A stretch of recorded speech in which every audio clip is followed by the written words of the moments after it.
In the entire history of military aviation, there is one record that will never be broken. Between 1966 and 1998, the United States Air Force operated an aircraft so fast and so advanced that every nation that tried to shoot it down failed completely. Between 1,000 and 4,000 surface-to-air missiles were launched against it. The best radar systems the Soviet Union ever built were aimed at it, and the number of times they hit their target was 0. Not once, not ever.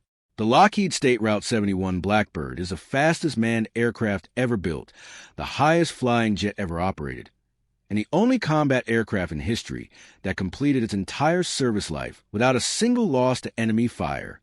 This is a story of how American engineering built something the Soviet Union could never stop. To understand why the Blackbird was built, you need to go back to May 1st, 1960. CIA pilot Francis Gary Powers was flying a U-2 spy plane over Soviet territory at 70,000 feet when a Soviet SA-2 missile struck the aircraft and sent it falling from the sky. Powers was captured. The United States denied the flight existed. When Khrushchev revealed the pilot, the cameras, and the wreckage on international television, the American lie collapsed in front of the entire world. Khrushchev delivered his message to Washington loud and clear. We can reach your spy planes now. Stay out of our skies. What he did not know was that deep inside a classified facility in Burbank, California, an engineer named Kelly Johnson was already building the answer. His philosophy was simple. If they can shoot you down at your current speed, fly faster. If they can reach your altitude, fly higher. Do not dodge the missile. Outrun it.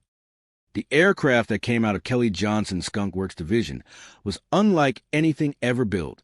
Flying at Mach 3.2 generates temperatures exceeding 300 degrees Celsius on the aircraft surface. Aluminum melts at those temperatures. Steel warps. So 93% of the State Route 71 was built from titanium. But here is the greatest irony of the Cold War. The United States did not have enough titanium. The world's largest supplier was the Soviet Union.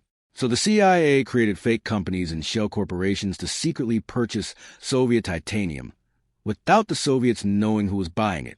For years, Soviet titanium arrived at the Skunk Works facility and was forged into the airframe of the State Route 71 Blackbird. The Soviet Union literally sold the Americans a metal they could never shoot down. Because of the extreme heat during flight, the titanium panels were built with deliberate gaps between them. This meant the State Route 71 leaked fuel onto the runway every time it sat still. Ground crews considered this completely normal. The Blackbird was an incomplete machine on the ground. It only became what it was truly meant to be when it was flying at 3 times the speed of sound. Its engine, the Pratt & Whitney J58, was a hybrid turbojet and ramjet that became more fuel efficient the faster it flew. At Mach 3.2, 80% of its power came from the ramjet effect alone. Nothing the Soviet Union had came close to replicating any of this. From 1966 onward, the State Route 71 flew missions over North Korea, Vietnam, Iran, Iraq, Cuba, and along the entire Soviet border. The Soviets launched everything they had at it. SA-2 missiles, SA-5 missiles, their most advanced SA-10 systems. They scrambled the MiG-25 Foxbat, an interceptor built specifically to catch high-altitude intruders. Nothing worked. The Blackbird flew at 85,000 feet, where the sky above the pilots was black even in daylight, and the curvature of the Earth was visible below. At Mach 3.2, it covered 1 mile every 1.5 seconds. If a Soviet operator launched a missile the instant he detected the aircraft, by the time that missile reached altitude, the State Route 71 was already 30 miles away.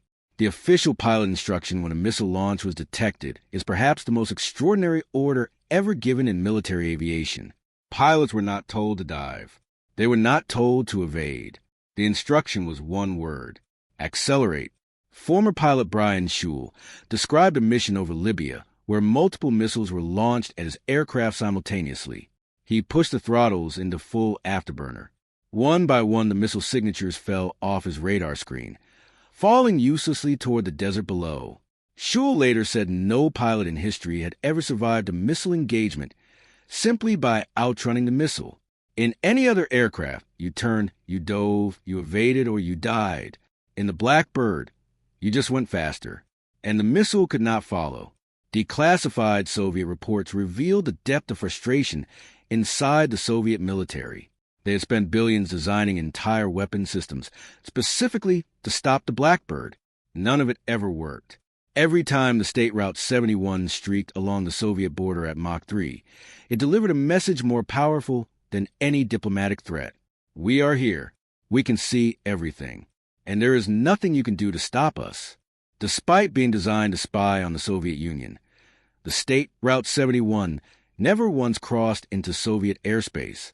After the Powers incident, the Americans agreed to stop sending manned aircraft over Soviet territory. But the Blackbird did not need to cross the border. Its cameras could photograph objects as small as a golf ball from 80,000 feet and survey 100,000 square miles in a single hour. The Soviets knew it was there. They could hear the sonic boom it left behind. They could see its faint trace on radar.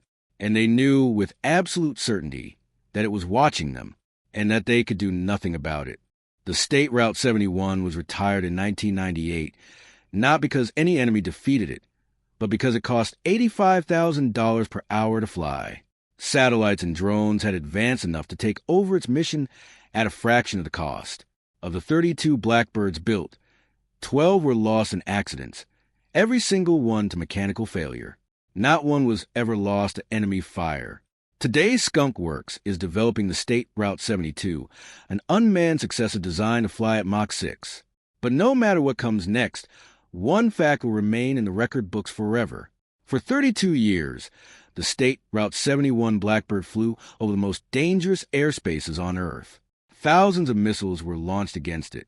The fastest jets ever built were sent to catch it, and not one ever touched it. The Soviet Union spent 3 decades and billions of rubles trying to solve one single problem: how to stop the Blackbird. They never did.